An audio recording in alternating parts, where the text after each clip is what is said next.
હવે સમાચાર વિગતવાર। સુરત શહેરના રાંદેર વિસ્તારમાં માનેલા ભાઈએ જ બહેન પર બળાત્કાર ગુજાર્યો હોવાનો ચકચરારિત કિસ્સો સામે આવ્યો છે। કિશોરી પર તેના મિત્ર દ્વારા ગુજારવામાં આવેલ બળાત્કારના બનાવમાં પૂછપરછ ચાલુ હતી અને ચોંકાવનારી હકીકત સામે આવી।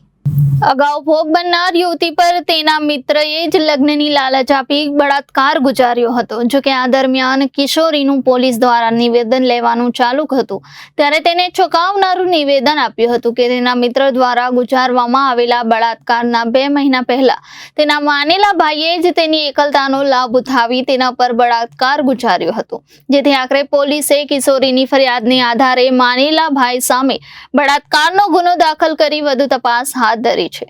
શહેરના રાંદેર વિસ્તારમાં રહેતી કિશોરીને અગાઉ તેનો પરિચિત એક મિત્ર ઘરેથી ભગાડી ગયો હતો, જેથી તે સમયે યુવક સામે અપહરણની ફરિયાદ નોંધાઈ હતી। ત્યારબાદ પોલીસે યુવક અને કિશોરીને પકડી લાવી હતી અને કિશોરીના નિવેદનના આધારે તેના મિત્ર સામે બળાત્કારની પોલીસ ફરિયાદ નોંધાઈ હતી। પોલીસે કિશોરીના નિવેદન બાદ તેના મિત્ર સામે બળાત્કારનો ગુનો દાખલ કરી પોલીસ ફરિયાદ નોંધી હતી।